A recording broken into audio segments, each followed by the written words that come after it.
of what's really a two-part series on perfect SEO, perfect search engine optimization.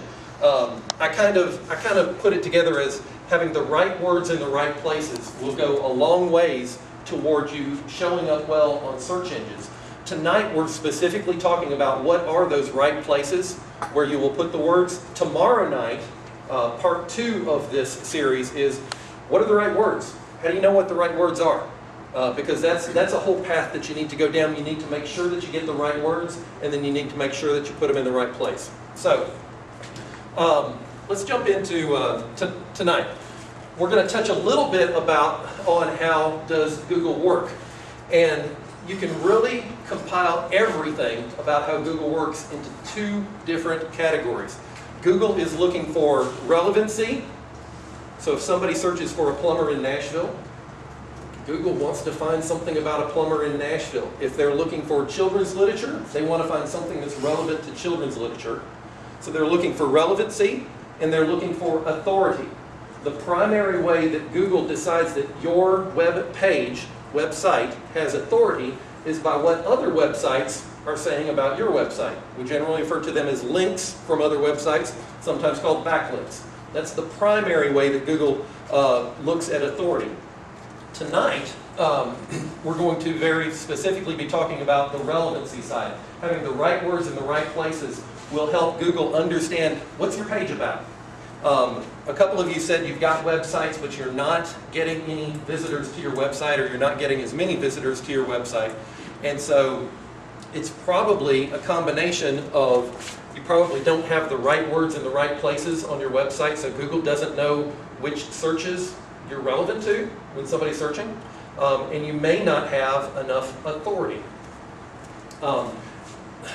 The entire big picture of what Google's looking for is tremendous. They've been around as a search engine for about 14, 15 years now, and everybody in here knows they're worth $1 bazillion over at Google, right? And they are hiring real live rocket scientists like crazy. They have thousands of statisticians, linguists,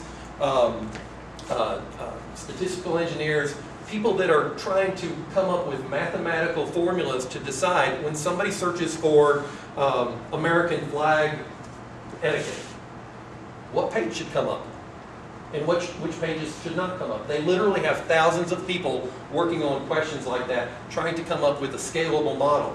And so people like me, who are professional internet marketers, and specifically in the search engine optimization world, we try to study the information that Google has given us. Google and a lot of their engineers have published patents. They've published a lot of papers. And then there's a lot of research trying to reverse engineer what they do. Some of the things that I've looked at recently, here's the Search Marketing Benchmark Report, the Search Engine Optimization Edition from Marketing Sherpa. This is about a $500 report that we got here at school. Here's the same benchmark, but for pay-per-click advertising on Google. Here's the Social Marketing Roadmap report. Here's the business-to-business lead generation report that I've looked at this year. Here's the best practices in email marketing. All these fall under internet marketing, things that I've been looking at. If you want to hear it from the horse's mouth, a good place to start is the official Google Search Engine Optimization Starter Guide. It's only 42 pages for you to read, and that's the place you should start. You should also check out Google's YouTube official webmaster channel on YouTube. I think at last count they had about 600 videos, so you should also peruse those. Some of the other things I've looked at this week were local search engine optimization factors. If you're a plumber in Nashville, you've got to worry about a whole bunch of different things as opposed to if you're selling 42-inch LCD TVs online. Here's a little older version that I happen to have. And then I actually take time to read the 1 or 2 periodicals that are in this market. So there's a lot of things that you could be focused on. If you're a professional in this industry, there's a ton of stuff that you need to be focused on. But for you guys, I've got 1 page for you, okay? And so tonight, I'll make sure that we hook up and everybody in here will get this 1-page cheat sheet that talks about putting the right words in the right places. What was the YouTube channel again? If you go to YouTube and you look for Google Webmaster Channel. Google Webmaster Channel. And so what we're going to talk about tonight is putting those right words in the right places. And there's a number of different places, we'll go through these one at a time, on your web page that it's best if you can put the right words in all these places.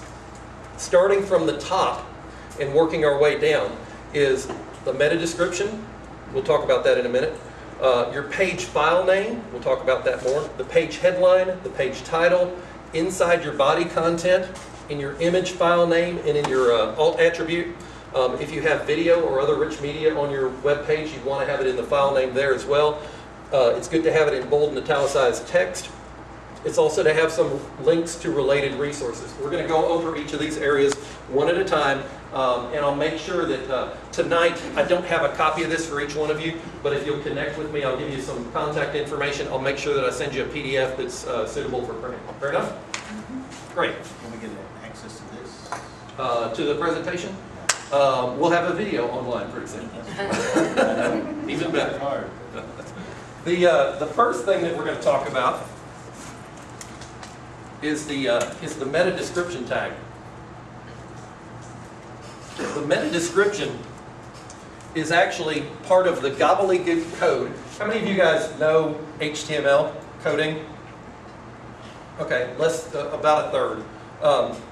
Behind a web page is a whole bunch of source code for the page. And it's written in what we call HTML. To most people who are not geeks like me, it's a bunch of gobbledygook, and that's perfectly fine. However, one of the things inside there is called a meta description tag. The meta description tag is designed to be used by search engines, and social media like networks like Facebook also use them as well. But it's intended to be a description of each individual page on your website. Now, when somebody searches for something on Google, like if you did a Google search for "to the top design," the Google results will usually show a page title is the first thing here. You'll see the web address, tothetopdesign.com, and then you'll usually see a little snippet of text.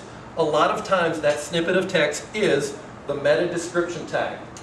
And so if somebody searches for something and you come up, you want your meta description tag to be nice, well-written, inviting, with a call to action in there. If you can include those right words in your meta description, they'll be highlighted here.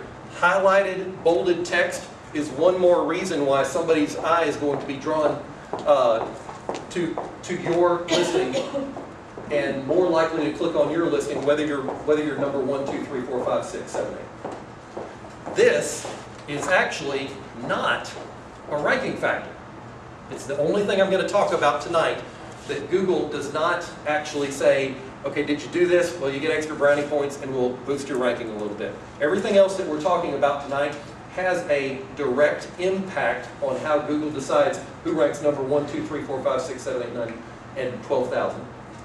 The meta description does not have a direct impact on your ranking. However, it's important to put the right words here because it's so prominent when somebody searches on Google. Does that make sense? Okay. I'll tell you one other thing. Not a ranking factor. If it's bolded, it's important for attracting clicks. Also, how many of you guys are on a social media network like Facebook or Google Plus or Twitter or LinkedIn? Okay. If you have ever shared a link on Facebook or any of those other places, Facebook will automatically try to pull in a picture, and Facebook will automatically try to pull in a little snippet of text. They're pulling in your meta description for text. And so it's important to have a nice, well-written meta description because it's so prominent. Make sense? Great.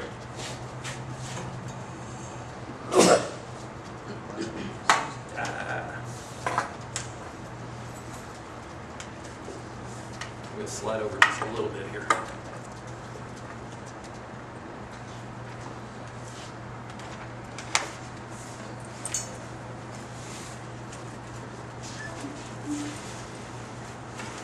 I also have a question about that. Sure. If you don't put in something specifically for the meta description, does it look for excerpt first if there's one available, or just go for the first paragraph? What Google will try to do, if you don't have a meta description, and you don't have to, you should. If you don't have a meta description, or if Google thinks that your meta description is not appropriate, they will actually override that. They will look at the text that they can see on the body content of your page, and they will automatically create their own little snippet of text. If they are doing that, they will typically look for the words that were searched for. They'll find that in the body content of your website, and usually they will start the snippet around where you've got the first instance of that, and then they might include another snippet if you've got another instance of having the right words, the keywords in that place. Does that kind of help answer your question? Yeah, do they look at the excerpt at all? No. You're talking about like an excerpt where you've got a more tag or something like that on WordPress. Yeah. They're not specifically looking at that. They're just looking at the. They're not looking at the excerpt tag or anything like that. They're just looking at the text on your page if you don't have a meta description. Okay. Sure. Why, if you have a website, if you type it into Google, it can't find it? Because Google either might not know about it. It's possible because they don't know everything instantly. Part of the way that Google works is they go around like a spider crawling around looking for new web pages, changed web pages, removed web pages. They're looking for everything.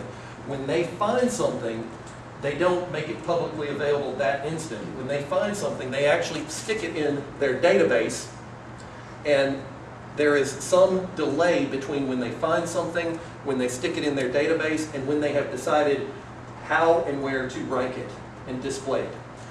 It's also possible that they know about something, but you don't think they do because you're looking for something, you know, I might have a client, I've had a client before, that says, we ought to show up when you type in the word hair. Well, there are a lot of other websites that are relevant to the word hair. And so, because when they typed in the word hair, they couldn't find their website, they thought that Google didn't know about them. No, that's not the case. Google just decided you didn't have enough relevancy and authority to show up well on hair. They might have been number 7,280,000. Does that make sense? Yeah, but this is like, there's no other word like this. Okay. And it comes up, it's P-I-N-K-O, and I get pink moon. Okay. We can look at that. We can look at some examples like that specifically at the very end. The thing that I would suggest that you do is put that word in quotes, because sometimes you'll put something that Google thinks is misspelled, and they'll give you the results for what they think you meant to type in. It's also possible that Google just hasn't gotten around to it. If it's a relatively new change, or even if it's been there for some time on a page that hasn't been changed for a while. If you've got a page that hasn't been changed for 2 years, and you make a change today, Google's not checking that page every day. Does that make sense? And so that's a possibility. Well, I can find it on other web searches though. See, We, that's weird. we can look at it I specifically. mean, not Google, but I can't even remember what it was. We'll Somebody take- suggested it. We'll take a look at it at the end. Bob? How many characters or words would you recommend For for the meta description? the meta description, you're shooting in there for, you know, roughly 150 characters. There are some specific guidelines in there. I do it more by feel. At one point in time, I knew what the specific, you know, best practices guidelines are. But you're looking for, you know, 10, 20 words in that neighborhood. You don't want to have, you know, 100 words, and you don't want to have 3. Does that help? Yes, Lisa. And in a blog format, there's still just one meta description for the whole site. You can't do a meta description for each post, can you? Sure you can. What blog platform are you on? Is it WordPress or something else, or do you know? Well, personally, not Pop Shelter, but personally, Blogger. Okay. I would expect there is a way. Mayanna and I both standardize upon WordPress for blogging platform, and there's absolutely a way that you can have a unique meta description on every single page and post of your blog, of your website. That's the right thing to do. it's just a situation where you might need to dig a little deeper. There might be some technical issue with what you've got, but you very much want to move in that direction. Yes, Jay? Is there something like a spider program which is written and put on the website so that Google can identify that and get the spider crawling onto your website? Or is that something like a JavaScript which is written? I'm sorry, I must not understand your question. You're asking about, is there a spider-based program? Spider bots, they are called as, right? Spider bot. Spider blocks it? Bot. B-O-T, like robot. Right. Robot, something like that. And is that a program which is written somewhere on the website, in the pages, in HTML? No, the concept of what the search engines do when they go around looking at different pages, that's called spidering. Their programs that go around looking are generally referred to as robots or spiders, and they attempt to find every single page that's on the internet. Now, for some technical reasons, you might have pages or sections on your websites that these spiders, these robots that Google and Bing and other places send out, you might have some pages or sections that they can't reach or that they can't understand. And the best thing to do is to just have text-based information. If you can copy and paste text off of a web page, then almost for sure Google can understand it. If you've got text in an image, like a logo or just a picture of text, then for the most part, the search engines can't understand that. And so you want to have plain text on your pages. WordPress is an excellent platform to build a website on. It's used primarily for blogs, but in the hands of an expert, somebody that uses it on a regular basis, a WordPress-based website doesn't have to look like a blog. None of my clients' websites, they really look like blogs. They have a blog component to them, but when you go to the home page or other pages, you're not looking at it and thinking, oh, this is a blog. But it's using the WordPress tool as the infrastructure, as the content management system underneath. WordPress and some of the other tools out there that help you build websites are, at the base, are very search engine friendly. And there are some tools that are not search engine friendly. So it's going to be based upon how your website is built on whether the search engines can get there. But they very much try to be able to read and understand every page. Someone just told me some website designer, you told me that you would write some program which would be. I think what you're asking is for a ping tool. What is that? A ping tool.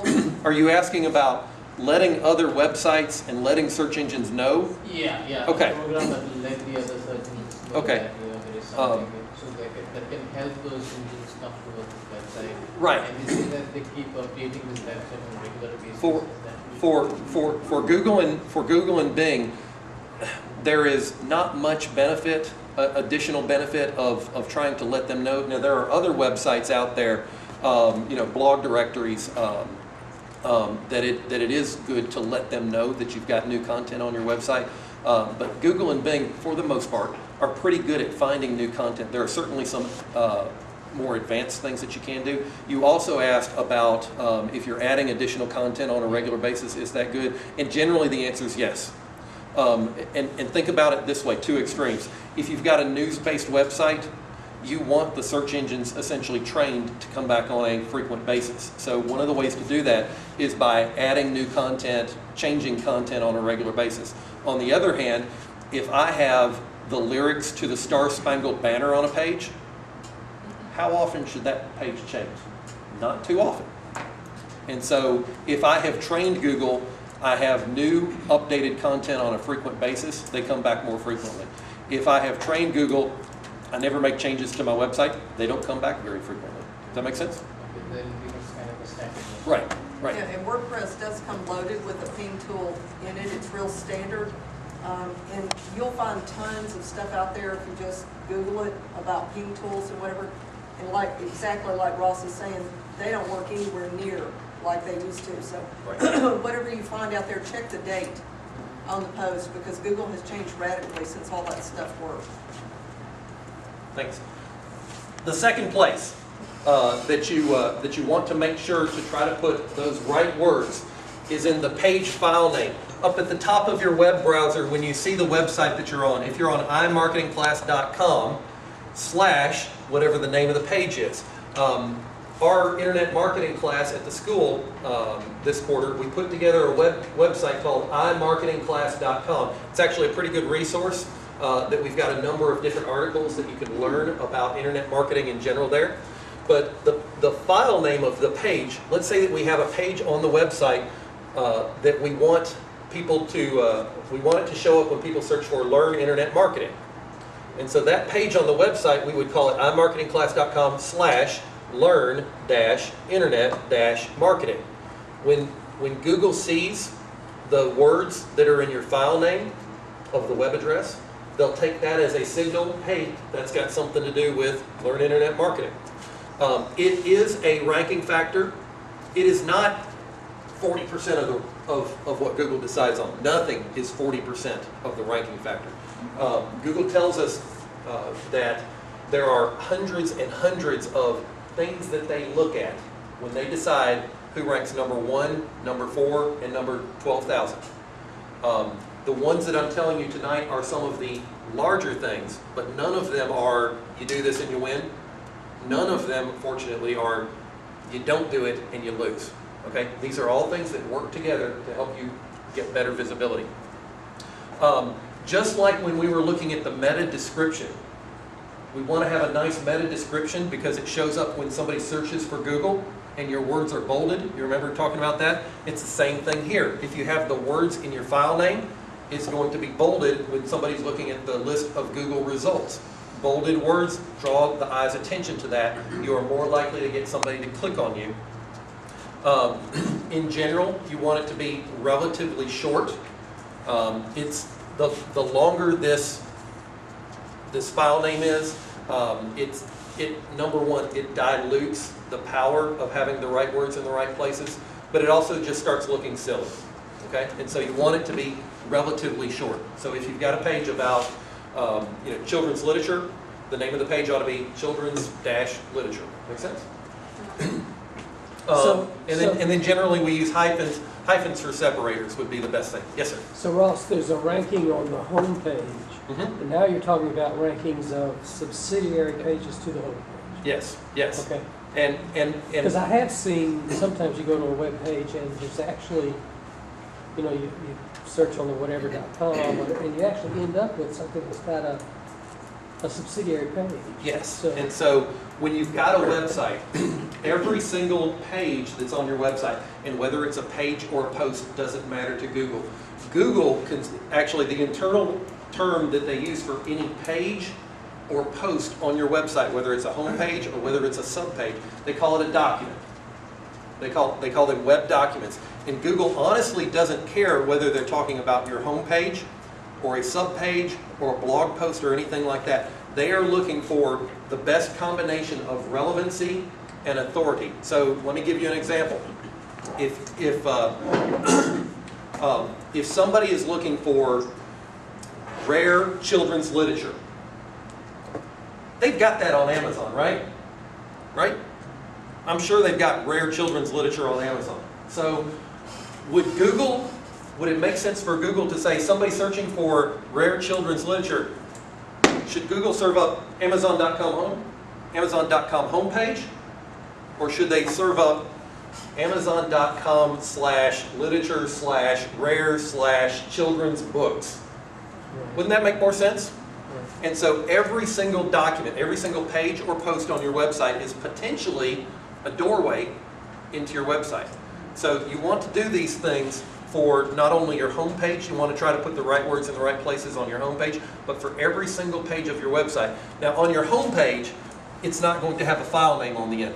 Your home page, in this case, would have been imarketingclass.com. And so we can't put a file name on the end of that. But we would do all these other things about putting the right words in the right places on your home page. Does that help answer your question? yeah, and you also sort of implied that there was a cumulative effect. What you just said, one level down was literature, the next was children, the next was... So there's kind of a cumulative effect. Well, there's a number of different factors that come into play. When we talked about relevancy, the primary thing that we're covering tonight is putting those right words in the right places. If you do have file names that it's Amazon.com/literature, it's got to have something, must be something to do with literature, /children's, must be something to do with children's literature, /rare, you're taking that into account. The other thing that comes into play is that the further away in number of clicks, the further away that a subpage is from the home page, here's the first level, here's the second level, here's the third level, here's the fourth level. In general, Google says, well, those fifth level pages, they don't have as much authority as those higher levels. All right? Now, if you've got something relatively obscure that you're trying to show up for, it's perfectly fine if it's way down here. But in general, the closer you are to your home page and the number of clicks that it takes to get there, 1 click, 2 click, 3 click from your home page, in general, the more authority the page has, the more authority that that document has. But Google is looking for their idea of combination of relevancy and authority. Does that help? Rob. What about hyphens? I don't understand. Why would you put hyphens between two words like children's hyphen literature as opposed to space? You can't easily use spaces here. If you actually do upload a file to your website that's got a space in it, what's the Percent sign. it'll show up a little percent sign. Is that all? It'll show up a little percent sign when you have here. A file name on the internet cannot have spaces. Percent 20. Right. Yeah, that's what it is. And so sometimes you'll see this, and it's if you actually did load a file, because you can make a Word document or a PDF with spaces in the file name. Okay. But if you do that and you put it on the web, then you would see it says learn %20 internet %20 marketing, because the web cannot have spaces in a file name, and so it will replace those with weird characters that don't look right. The two reasons why you want to use hyphens is number one, because you're separating the words out so that you can help the search engines understand this word is learn, this word is internet, and this word is marketing. The second reason that you want to use hyphens is because when you separate those words and somebody does a Google search and you show up number 3 on Google, those words will be bolded on the search engine result page, on the Google page.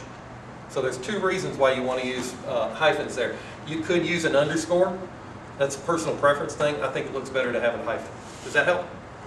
Jim? Yeah, when I do a search, regardless of what subject, and it turns up whether it's 30 hits or 30 million hits. Right. Rarely do I go past page 3, okay?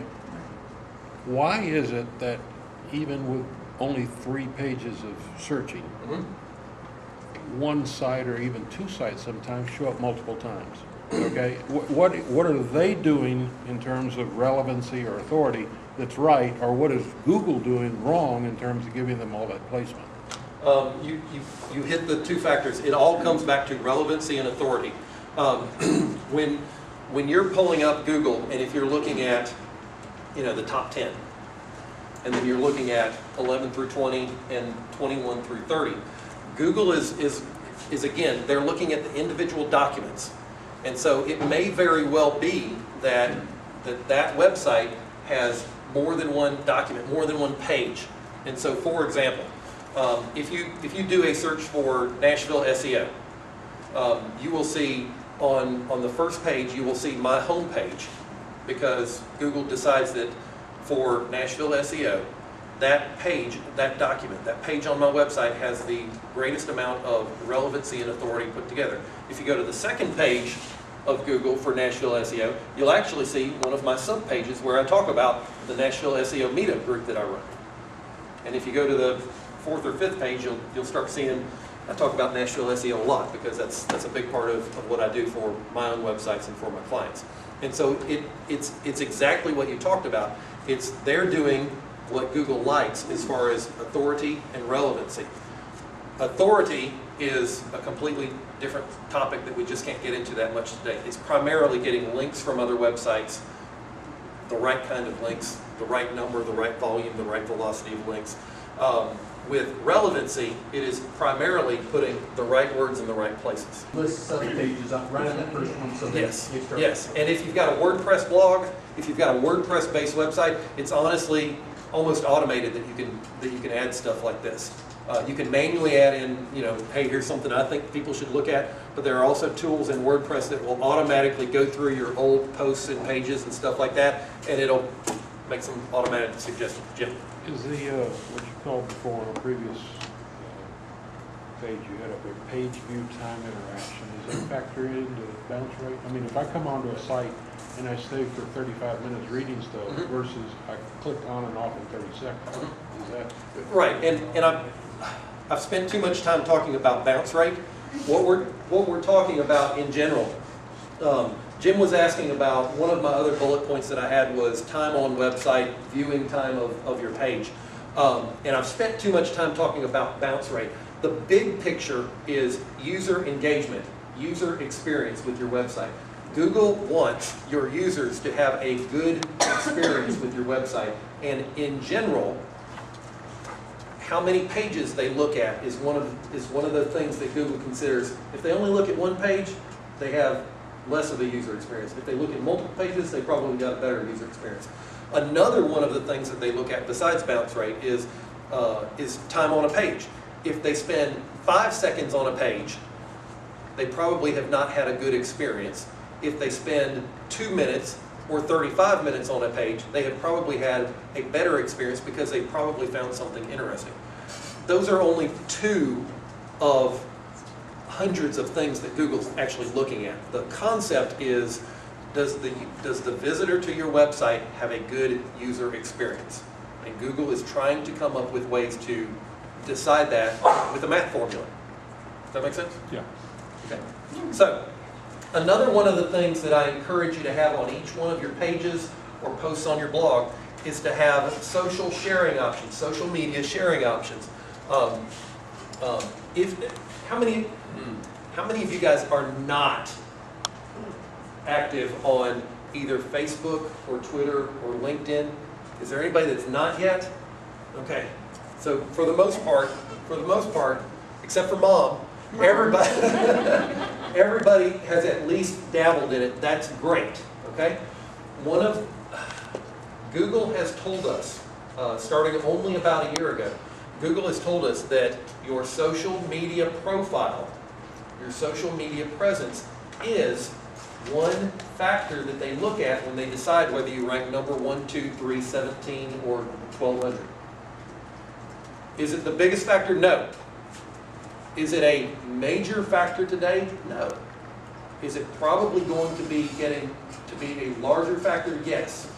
I do not believe that your social media profile will ever be the biggest thing that Google's looking at.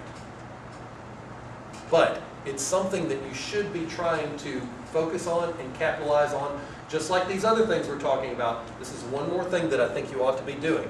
You ought to be encouraging people to share the content, share the page that they found on your website. Encourage them to share it on Facebook. Encourage them to tweet about it. Make it easy for them to share it on social media. And the primary places as of today, and actually it's getting close to where I'm going to put Pinterest on here, but the primary places where you should be encouraging people to share your content is on Google+. How many of you guys are using Google+? Get on the train. It's going to keep growing. Google is going to be forcing it on us. Okay? Any of you guys believe me or not believe me? Let me tell you this. I have spoken to a number of Google employees, and they have told me directly their annual bonus for every Google employee is based upon the success of Google+. I believe from everything that I have seen is that Google is betting the farm on Google+. Are there going to be problems along the way? Absolutely. Is it going to be huge in 2 months or 2 years? I don't know. But they are not going to give up on Google's version of social media. And I'm sorry if you've got too many things to do. Google Plus is another one of those places that you need to at least spend some time. Get to learn it a little bit, okay? I'd be happy to be connected with you on Google Plus, and you can start seeing a little bit about what's going on there. Part of the reason why it's important to be involved on Google Plus, Search Plus Your World. Some of you guys are seeing a lot of personalized results show up on Google sometimes when you search for something. That's on purpose. Personalization is a big thing that Google is moving toward. This is Google Plus, Search Plus Your World. That's their fancy name for everything's personalized based upon what your friends think. Okay? That, in and of itself, is probably today the biggest reason why you want to get involved in Google Plus. Because if you and I are connected on Google Plus, then my stuff and stuff that I like on Google Plus is dramatically raised in the rankings when you search. So as of right now, it behooves me to have as many connections on Google Plus as possible. Same thing for you. It's a great way to circumvent all these traditional search engine optimization factors. Just get a lot of friends on Google Plus. Facebook and Bing have a partnership. How many of you guys are on Facebook? How many of you guys are most of the time logged into Facebook? Most of the room. Okay. If you're logged into Facebook and you go to search for something on Bing, and we're friends, I just clicked on like on this national plumber. If you're searching for a plumber, maybe this plumber that I just liked would normally be number 12 or something like that. But because of our connection on Facebook, and because I like that plumber is not going to be number 12, they're going to be number 3. That's a big deal. It's the same thing that Google Plus is trying to do, but Facebook and Bing are doing that right now. And so it's another reason to be active on Facebook. I believe it's also important to be on Twitter, to have a YouTube channel, and to be active on LinkedIn. If you can't do everything, don't try yet. Take baby steps. There are so many things that you can do. If you're just starting, you can't do them all. I can't do them all. I struggle to keep up with all these different things. And I know how important it is. I preach this. I evangelize about it. And I can't keep active on all these different things. Yes, yes. The comment is something that I don't have on here is that you need to be focused on is Apple. And from my perspective, I've been talking about this. Over the years that I've been working with search engine marketing, search engine optimization, internet marketing, we've been talking about who's going to be the next Google, who's going to be going after Google. Is it going to be Microsoft? Is it going to be MSN.com? Is Yahoo going to make a comeback? Is it going to be Baidu? Is it going to be Ask.com? And honestly, I think that if we look at this 2 years, 3 years, 4 years, at some point in time, it's not going to be Bing that's Google's biggest competitor. It's probably going to be Apple. How many of you guys have a phone with Siri on it? How many of you guys have seen Siri or heard about it at least? Siri is basically, hey Siri, I got a leaky basement. What should I do? And Siri is going to say, well, I found 3 plumbers within 10 miles of your location. Siri, through Apple, has the potential to completely change what we think of as searching for something online. I don't know if they'll be able to pull it off, but I'm not going to bet against Apple. We could have a complete 2-day workshop. So you're saying that Apple has got a social? No. This is kind of more, not necessarily this slide. It's a big picture perspective of what do you need to be thinking about for the future of online visibility in general. How do you promote yourself through the internet? And the comment was just that, today it's pretty much all about Google and some of the other social media networks. In the future, we might be talking about, who's that Google out there? You got to be listed on Apple. You got to be listed on Siri. So we're a little off topic, but still, it's something to think about in the future. John, you had a question? Except in Scotland. Siri, S-I-R-I, is the voice recognition-based search that Apple is promoting. It's not a huge thing today. I won't be surprised if it is in the future. Yeah.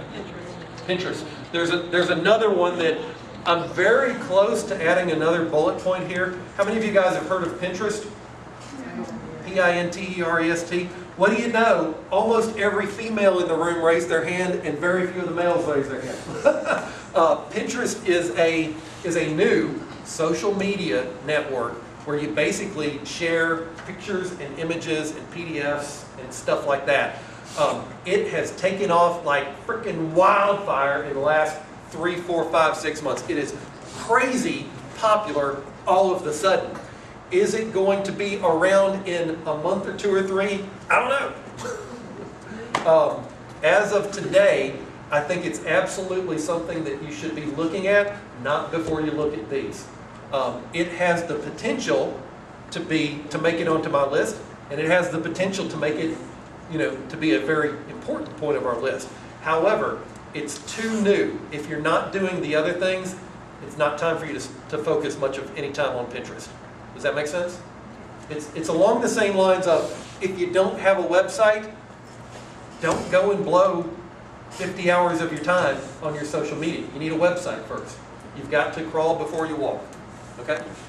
Yes, thanks. If you do have a WordPress site, do not use Add This plugin for social media buttons. I spent about an hour last night searching down. One of my clients had added that, and it totally goofed her permalinks. It adds a tracking code thing at the end of it. Mayanna's got a really nice blog for people that are interested in the WordPress platform, and she also puts a lot of good tips in her Google Plus stream. I follow her, and she follows me to try to keep up with what's going on. I do want to point out 2 of the wrong things. We've been talking about putting the right words in the right places. I want to talk about 2 things that you can do that are wrong that can get you in trouble. The first of them is the meta keyword tag. The meta keyword tag is another, we originally talked about the meta description tag, where you would put a description, a 1 or 2 sentence, relatively short description about each page in the meta description tag. There is something called the meta keyword tag, and it is basically in the code, hidden from people. It is a list of keywords that you think you should show up on when somebody searches for them. It is an absolute waste of time. In 1997, when Google started, Google said, we're going to ignore the meta keyword tag. And that's how important it is. Google has never looked at the meta keyword tag.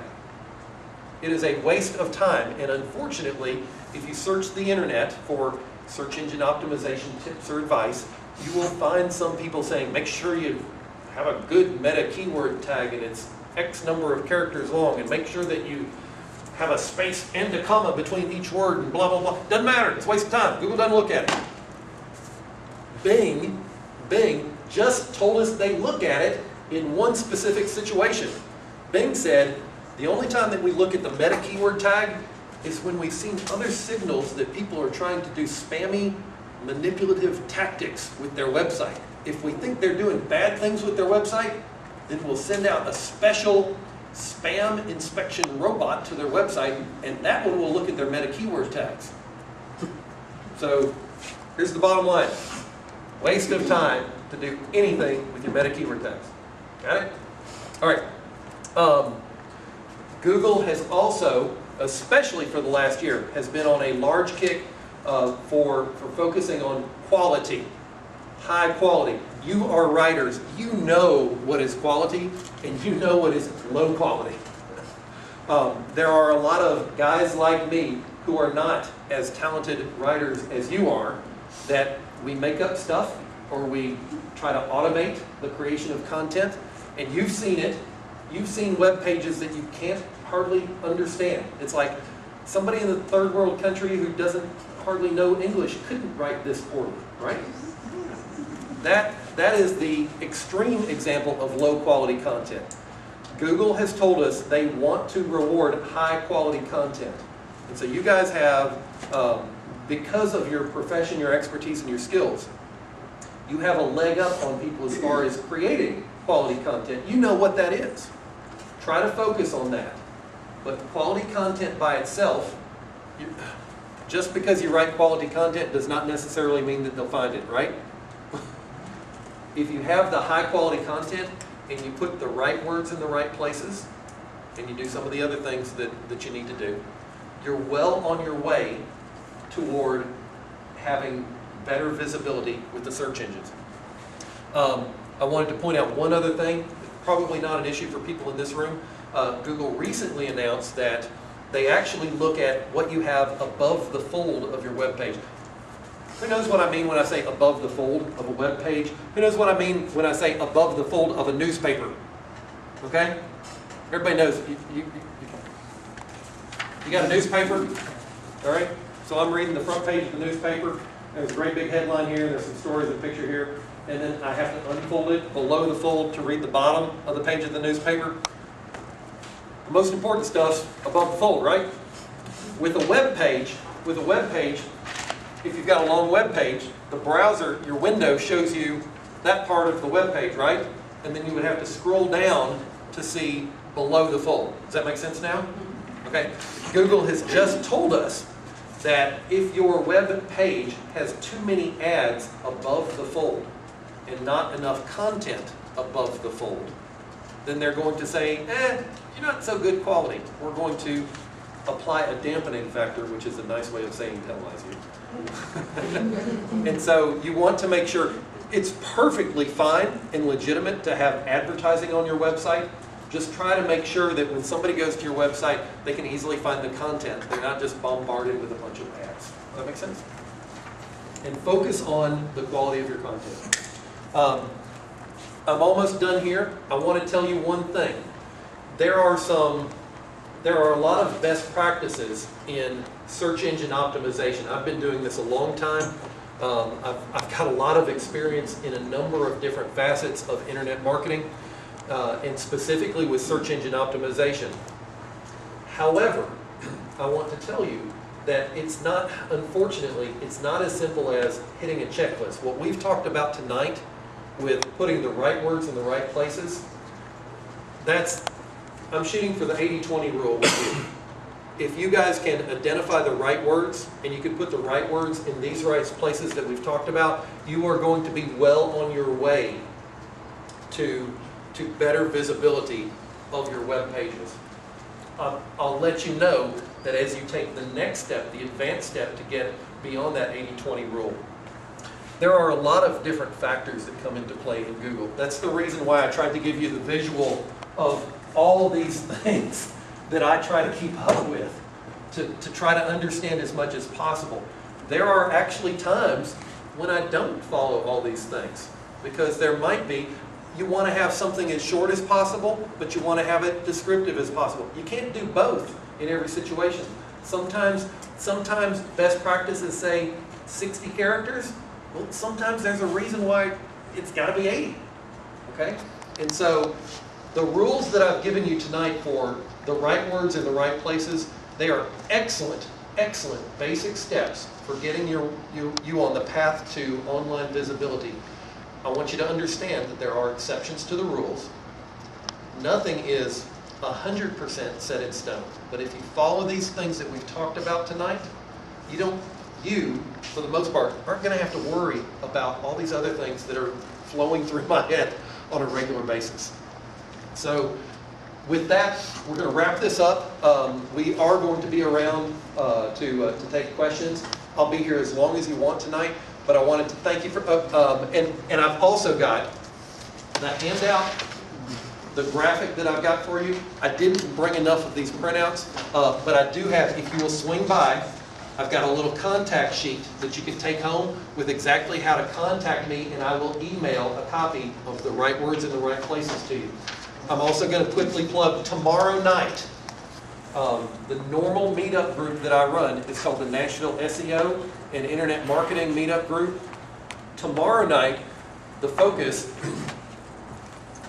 tonight we focused on putting those right words in the right places. We focused on what are the right places. Tomorrow night, my session is going to be on how do you find the right words. The general term is referred to as keyword research. I'm going to give you some very straightforward tips and tools. I'm going to give you the process that I go through.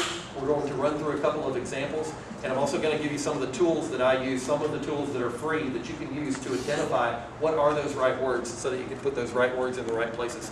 Anna, will you give me... Tomorrow night here. It'll actually be here tomorrow night at 6:30. On my contact information, I've got, you want to start on that side of the room?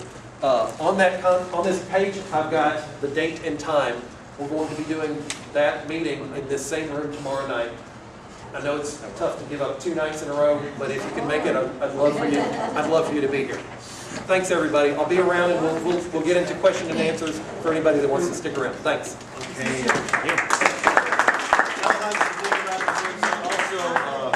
Diana said, Dana Lynn Smith, The Savvy Bookmarker. Good book. Savvy Bookmarker. Dana Lynn. Yeah.